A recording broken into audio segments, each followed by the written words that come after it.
I'm Jack Long. I'm doing my PhD in Jawaharlal Nehru University. It's always a pleasure to listen to you, even in post-dinner speak in one of the hostels in JNU. I always like that. So my question would be in regards to counterterrorism. So that's what I'm doing my research on.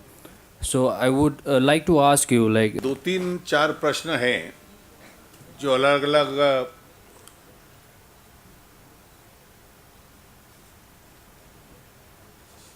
तरीके से पूछे गए हैं और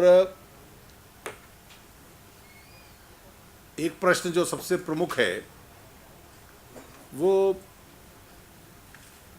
foreigners को लेके है और दूसरा ये है कि उसी का अंक है कि जो फॉरेनर्स ऑलरेडी वहाँ पर आ गए इलीगल माइग्रेंट्स के रूप में, उनके साथ क्या किया जाना चाहिए। फिर उसी से एक बात उभरती है कि सीमा खुली है, उससे जो सुरक्षा पर, स्मगलिंग पर असर पड़ता है, हम लोग क्या करें।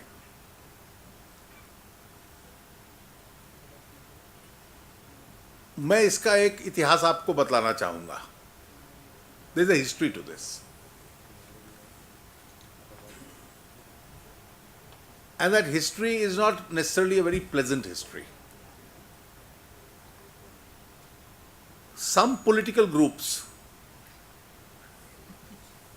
probably felt that with the original population in some of these states, you can't politically succeed. And therefore, there was a conscious effort to alter the demography of these regions. Some parts of Assam, Tripura, these are areas which got adversely affected by it. अगर आप 1960s, early 70s में जो कांग्रेस की leadership का slogan होता था, if you go through that entire history, you will probably be able to realize why this happened. Now there have been two rounds. The law which was created, the IMDT, one of the efforts itself was to create a situation by which detection and deportation of foreigners becomes almost impossible. So when the IMDT was struck down by the Supreme Court, in the second round, the rules and the procedure was so badly created that it's almost an onus on the state to prove that somebody is a foreigner. If somebody is there, he has to show that how long he has been here. My own view is that the present government, both in Assam and also in Delhi, has no political will to seriously detect and deport foreigners. As a result, the whole process has come to an end. I think you need, we have been amongst the national parties most vocal. There are some state parties also which have been speaking on this issue. I think what is extremely important is to put an end to this porous border. And therefore, resolving all the boundary issues and putting an end to that porous border checks further infiltration. You need a legal mechanism. You need several tribunals. And our party's stand is very clear: detection and deportation is necessary. You can't allow the demographic and the cultural character of some of these states to be completely altered. Now, fortunately, you have now a government with which we have a reasonable relationship in Bangladesh. And even at the cost of a lot of international criticism, successive governments in India have kept a working relationship with the military regime in Myanmar. If you see, when the European heads of state, particularly when the British Prime Minister came, they are extremely upset why India deals with them. I was recently in United States, and every decision maker in the US will say, why do you deal with Myanmar? And our answer was very clear, that we have the concern of Northeast in mind. Some of the insurgent groups get refuge there. And therefore we need a situation where we have a working relationship with them. And therefore we need to strengthen our diplomatic initiative in making sure that these kind of illegal trades coming from some of those areas are brought to an end, because not only they disturb the economy, they also disturb the very peaceful life of the region. Counter-terrorism, our friend who's doing a research in the JNU asked us. Well, I think the foreigners issue and the terrorism issue have one fact in common. If you want to resolve these issues, one fundamental decision you have to take is to de-link it from the vote bank politics. If I treat illegal migrants as voters, and I think they are adding to my kitty, then people will develop a vested interest in keeping them. That's what's happened. Similarly, on the issue of terrorism, you need a strong political will to crush terrorism wherever it comes from. Now, as a part of counter-terrorism, you need several strategies. Your entire mode of collecting intelligence and information has to alter. Unless you have advanced information of what's happening, you are never able to scuttle those attacks. Now, what has unfortunately happened is, even if you see jihadi terrorism, which the Indian Mujahideen has been recently in its regrouped form started, last so many cases Delhi has had 4, other parts of the country has had. There is never an advance information of what's happening. So our intelligence system is being bypassed by them. We are not being able to infiltrate into them. And secondly, our quick response is inadequate, and our investigation is not able to crack them. Now, after 26/11, the government has announced that National Center for Counter-Terrorism would be set up. We are now almost 3 years since then. Virtually the first step has not started. They have now said the intelligence grid would be set up, and some of these agencies would be put under the National Counter-Terrorism Center. But these are all in their infancy stages. We were told that the NIA would be created and it will do wonders. But post NIA, most of the cases are still unresolved.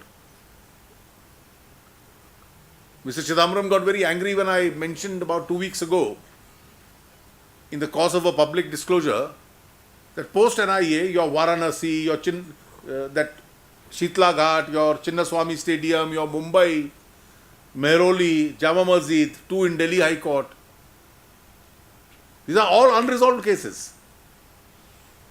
And therefore, we need an effective. Why is it that after 9/11, major incidents in US have not taken place? You mentioned Israel yourself. And therefore, unless we can alert ourselves to these issues, I don't think we'll be able to fight them adequately. Now, 2-3 friends have asked very pertinent questions about the Armed Forces Special Powers Act. I think let's not go by the nomenclature of the act. One should go by what is the issue involved. You will always find security. It's not only in Northeast, it's even applicable in Jammu and Kashmir. We need to run our states with normal laws. But do abnormal situations prevent them?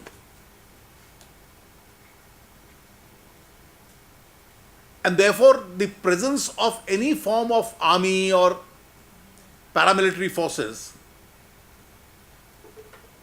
is not a voluntary choice of the government. It's only when you have insurgency, you have violence, these have only to come in to protect the citizen. The problem arises, and this is one of the hidden costs of insurgency, and all of you are intelligent, you must understand this, that when security forces arrive, in order to curb terror, even the life of a private citizen who's a peace-loving citizen gets disturbed. We don't like being frisked. I went to Kashmir last year, as a part of a parliamentary delegation, and some of the students who met us, we were actually very touched by what they told us. When I wake up in the morning, I don't want to see a policeman outside my door. When I go to my college, I don't want to be checked 5 times on the way. I don't want to come back home and see my parents worried whether I'll come back safe or not. Well, these are questions which are put. These are relevant questions. Now, a lot of you who are studying in Delhi have a much more peaceful life because you don't find these kind of problems in a relatively peaceful area. Then at times when you have security forces, there are complaints. At times these complaints are genuine also. That when you go and take action, you may take action against 10 people and you will suddenly find in 2 or 3 of those cases they've also committed excesses. And excesses have an impact that they alienate the people more. Therefore, these are costs of insurgency, these are costs of terrorism. These are the hidden costs which a society has to pay. The apparent cost is violence, loss of life, loss of property, loss of normalcy. But people don't invest money in terrorist areas or insurgency areas. So there's no jobs, there are no businesses, there are no commercial activities, these are hidden costs. Harassment of people is a hidden cost. And even excesses being created in the course of this action is an important hidden cost. Now you are faced with a Hobson's choice.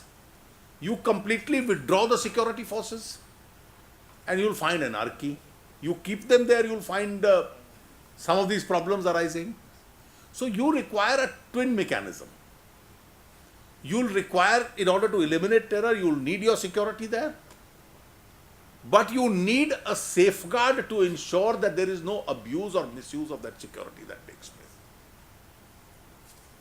And therefore, an act like this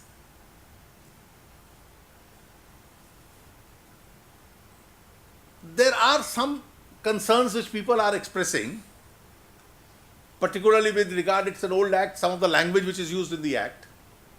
These are all areas which can be looked into.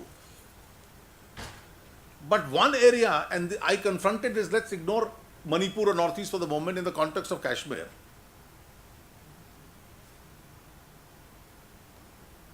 There are a very large number of applications made for prosecution of army officers. Now the government of India is confronted with this choice. It's not an issue we have to decide, it's the government of India, and they've been discussing this. If you allow these prosecutions to go on, then what is the impact? The other counter argument is, but where there is a genuine excess committed, somebody commits a rape, somebody commits a murder, which has nothing to do with security, which is an excess, you have to permit it. So I think a more balanced, you are dealing with your own people and you are dealing with it in order to save them from insurgency. So the position is very clear. You need the security mechanism, but you need adequate safeguards to make sure it is not misused. And if somebody misuses it, then the state must have bold shoulders to say adequate action must be taken. Now how you frame it, the name of the act and its provision, it becomes a slogan. So I am not going into those specifications. But this is where the position as it stands.